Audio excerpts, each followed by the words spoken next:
1992 میں امریکہ کے صدر جو بعد میں بنے بل کلنٹن، ان کے پولیٹیکل اسٹریٹجسٹ تھے جیمز کارول. انہوں نے ایک ٹرم کوائن کی تھی جو بعد میں بڑی مشہور ہوئی اور بل کلنٹن کو بہت اس نے حوصلہ دیا انتخابات جیتنے میں، اور وہ تھی اٹس دی اکانومی اسٹوپڈ. وہ جارج ڈبلیو بش کو کہہ رہے تھے کہ آپ نے معیشت کا بھٹا بٹھا دیا ہے، اور اگر آپ نے معیشت کو ٹھیک نہیں کیا تو پھر آپ کو انتخابات بھی نہیں جیتنے چاہیے. جارج ڈبلیو بش 1988 میں بہرحال جب آئے تھے تو انہوں نے ایک بڑی اپنی اصطلاح کوائن کی تھی. اس میں انہوں نے کہا تھا کہ ریڈ مائی لپس نو ٹیکسز، آپ کو میں ٹیکس نہیں کروں گا. تو کچھ عرصے تو وہ پالیسی چلتی رہی، لیکن اس کے بعد حالات تبدیل ہوئے تو پھر اس دی اکانومی اسٹوپڈ والا جملہ جو ہے وہ جارج ڈبلیو بش کو لے بیٹھا اور بل کلنٹن کو اوپر لے گیا. آج کے پروگرام میں ہم ذرا معیشت کے حوالے سے بات کرنا چاہیں گے. دو چیزوں کی رونمائی ہوئی ہے آج. ایک رونمائی ہوئی ایک نئی سیاسی جماعت کی، اس کے اوپر ہم بات کرتے رہیں گے. سارا مہینہ ہمارے پاس پڑا ہے، سارے سال ہمارے پاس پڑے ہیں.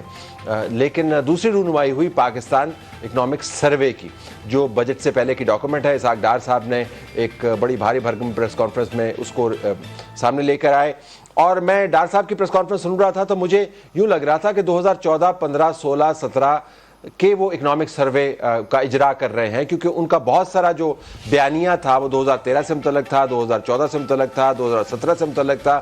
2023 کے اندر وہ کم ہی آئے. اس اکنامک سروے کے اندر بہرحال جو حقائق ہیں وہ کافی بھیانک ہے پاکستان کی معیشت کے لیے. حکومت وقت کے پاس اس کی وضاحتیں موجود ہیں. ہم اس کا ذرا تجزیہ کرنا چاہتے ہیں کہ وضاحتیں اپنی جگہ پر، لوگ کیا سوچتے ہیں اس بجٹ کے بارے میں. لیکن مہمانوں کو میں پہلے تعارف کروا دیتا ہوں. محمد زبیر صاحب جو سیاسی تجزیہ نگار بھی ہیں، معیشت پر بھی گہری نظر رکھتے ہیں، سابق گورنر سندھ ہیں، پی ایم ایل این کے مرکزی لیڈر ہیں، ان کا بہت شکریہ. خرم حسین صاحب جو صرف معاشی تجزیہ کار اور پولیٹیکل اکانومی کو دیکھتے ہیں اور بڑا اچھا نام ہے پاکستان کا، ان کا بھی بہت شکریہ. ڈاکٹر فرق سلیم معاشی تجزیہ کار، اپنے بلاگز بھی کرتے ہیں، آرٹیکلز بھی لکھتے ہیں اور ٹی وی پر بھی جانا پہچانا چہرہ ہے. ڈاکٹر صاحب آپ کا بھی شکریہ. میں آپ تینوں سے بات کرنے سے پہلے ذرا سنوانا چاہتا ہوں کہ پاکستان اس وقت کیا سوچ رہا ہے بجٹ کے حوالے سے. ہم نے پاکستان کے چاروں صوبوں سے کچھ آوازیں اکٹھی کی ہیں، لوگوں کی آوازیں بھی ہمیں شامل کرنی چاہیے. وہ کیا کہہ رہے ہیں تو آئیے سنتے ہیں. اس وقت تو ریاست کو ریلیف چاہیے کہ ڈیفالٹ سے بچے، عوام کو کوئی ریلیف نہیں مل سکتا. ان لوگوں نے 2-3 مہینے پہلے اتنی مہنگائی کر دیا، وہی 20-30 روپے کم کر دیں گے گھی پہ، چینی پہ، آٹے پہ، مختلف چیزوں میں، اور ادھر سے ٹیکسز کی بھرمار ہے جو وہ لگا رہے ہیں. خودکشیاں ہی ہوں گی، چوری ڈکیٹی وارداتیں بڑھ گئی ہیں.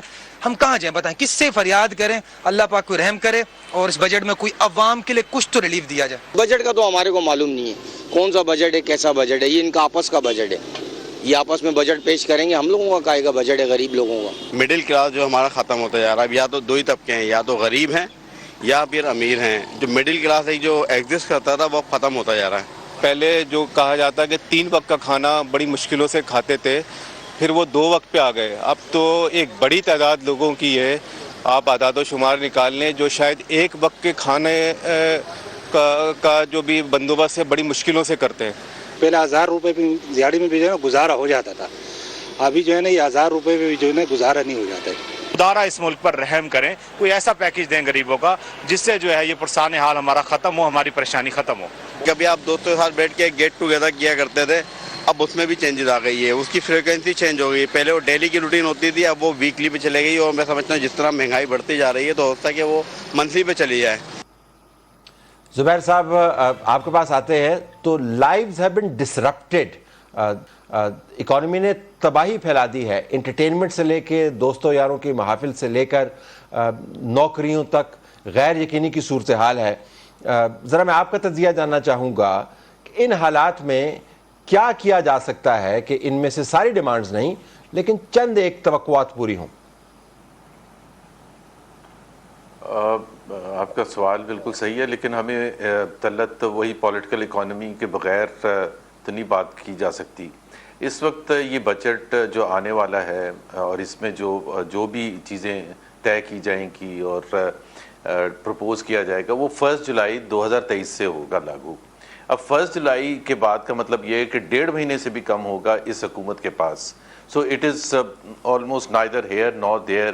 تو کوئی ایسی چیزیں نہیں کی جا سکتی جس سے عوام کو اس 1.5 مہینے میں کوئی ریلیف مل جائے. یہ تو مطلب میرا ایک جنرل وہ ہے کہ ریلیف دینا حکومت کے لیے اناؤنس کرنا تو بہت آسان ہے, آٹا سستا کرتی ہے, چینی سستی کرتی اینڈ سو آن, تو وہ اگر آپ اس قسم کی چیزیں کریں گے تو وہ سبسڈیز کہلاتی ہیں, اس کا بوجھ حکومت کو برداشت کرنا پڑے گا.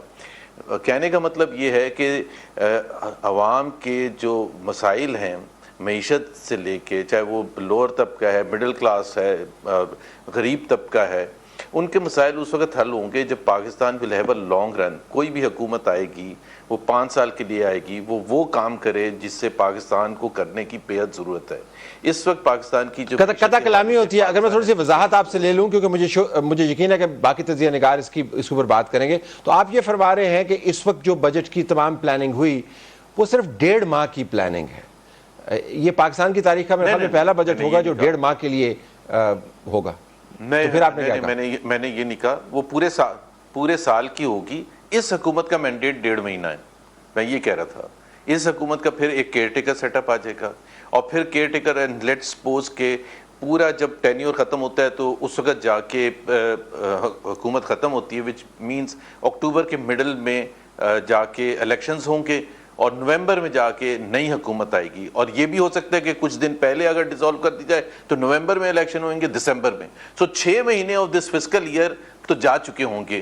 وہ کیئر ٹیکر یا 1.5 مہینے کی جو حکومت ہے اس کے درمیان ہوگا, بٹ کوئی کنکریٹ مطلب اس دوران آپ کوئی وہ ریفارمز انیشیٹ نہیں کر سکتے, وہ چیزیں سٹارٹ نہیں کر سکتے جو کہ امیڈیٹ امپورٹنٹ ہے تاکہ آپ کی معیشت پر ایک صحیح جگہ چلنا شروع ہو. نہ آپ ٹیکس ریفارمز کر سکتے ہیں, نہ آپ اسٹیٹ انسٹیٹیوشنز کو ٹھیک کرنے کے لیے کچھ کر سکتے ہیں, نہ آپ انرجی ریفارمز کر سکتے ہیں, نہ آپ کوئی بینکی ریفارمز کر سکتے ہیں, اور نہ ہی آپ کے ملک میں domestic as well as foreign investor آ کے انویسٹمنٹ شروع کرے گا, بیکاز ان کے وہ بھی ویٹ کریں گے کہ کس قسم کے الیکشنز ہوتے ہیں, کس قسم کی حکومت آتی ہے. تو اگر آپ یہ سب کچھ کر نہیں سکتے, حکومت کر نہیں سکتی باوجود جو آپ نے بتائیں, تو کیا حکومت کو یہ بجٹ بھی دینا چاہیے تھا یا نہیں؟ میں ذرا اینالسٹ کے پاس جانا چاہوں گا اس سوال کے ساتھ. بجٹ تو خرم صاحب یو گو فرسٹ آن دس. نہیں کچھ کر نہیں سکتے. ہاں بتائیں فرمائیے. ایک چیز میں ایڈ کر دوں, and let's not forget the IMF thing, جو کہ ایک IMF پینڈنگ ایشو چل رہا ہے جو کہ بے حد ضروری ہے. آپ یقین مانیں we are not forgetting the IMF thing. ہمارے پاس کافی وقت ہے, we will talk about the IMF thing, I can tell you in great detail. Let's hear Khurram on this. Khurram ذرا یہ بتائیے گا, تو وہ کہہ رہے ہیں بنیادی طور پر کہ جی اس کے بعد انتخابی معاملات چلنے ہیں, تو کیا ریفارم وغیرہ وغیرہ. نہیں, وہ بات تو صحیح ہے. آئی ڈونٹ تھنک کہ ہمیں کوئی ایسی ایکسپیکٹیشن رکھنی چاہیے کہ لمبے چوڑے ریفارمز اور کوئی اتنا بھی لمبا ٹائم ہورائزن ہوئے گا اس بجٹ کے راؤنڈ. لیکن آئی تھنک جو بھی انفنشڈ بزنس رہ گئی ہے گزشتہ مالی سال, اس کو تو کمپلیٹ کر کے جائیں, اور اگر کمپلیٹ نہیں ہو رہی ان سے تو ایٹ لیسٹ کسی قسم کی فارورڈ موومنٹ ایک ہمیں اس طرح کی دکھا دیں کہ بھئی ان کے بعد جو لوگ آئیں گے وہ اس کو کر لیں. طلعت, آج کل جو اکنامک ماہرین جن سے میں بات کر رہا ہوں, ان میں جو ڈیبیٹ چل رہی ہے وہ یہ ہے کہ کون سے مہینے میں پاکستان ڈیفالٹ کرے گا. تو اس میں اب کیمپس بنے ہوئے ہیں. کوئی کہہ رہا ہے یار اگست سپتمبر تک ہو جائے گا ڈیفالٹ, اس سے آگے ان کو نہیں نظر آ رہا, وہ ڈیٹیل پروجیکشنز دیکھ رہے ہیں. کئی کہہ رہے ہیں نومبر دسمبر تک ہوئے گا, کوئی کہہ رہا ہے اکتوبر میں ہوگا. اس لیول پہ آئی ہوئی ہے بات کہ اب ہم یہ بات کرنے پہ اتر آئے ہیں کہ مہینہ کون سا ہے جہاں پہ ہم اوور دا کلف چلے جائیں گے. تو آئی تھنک جاتے جاتے یہ والی حکومت ایک کوئی لمبا چوڑا روڈ میپ اگر نہ چھوڑ کے جائے تو بہتر ہوگا, بیکاز وہ ایمپٹی ورڈز ہوئیں گے. صرف بہتر ہوگا کہ وہ ریئلسٹک ایک اپریزل دے کے, ریئلسٹک بجٹ دے کے آگے جو بھی راستہ ہے اس کی طرف اشارہ کر دیں کہ بھئی اس راستے پہ ہم نے اب لگا دیا ملک کو. تو ایک انٹرم بجٹ دے دیں, ایک انٹرم بجٹ دے دیں, کیا کریں؟ I'm just trying to understand کہ مطلب بجٹ تو ظاہر ایک فسکل ایئر کے لیے ہوگا نا, تو how can you give a full fiscal year budget and have be interim about it? مجھے اس کی سمجھ نہیں آ رہی. نہیں, آئی تھنک دیکھیں full fiscal year budget that is realistic, ٹھیک ہے, جس کا ریونیو پلان جو ہے وہ سینس میک کرے, اور جس کی جو بھی پرومسز ہیں those make sense, and they are designed to basically کہ IMF پروگرام کو ریسٹارٹ کروائیں. اس کے بغیر تو Pakistan is going over a cliff, everybody knows that. And I think اتنا ہی اگر یہ لوگ کر لیں, ایک ریئلسٹک ریونیو پلان, اپنا پرائمری بیلنس ٹارگیٹ جو ہے وہ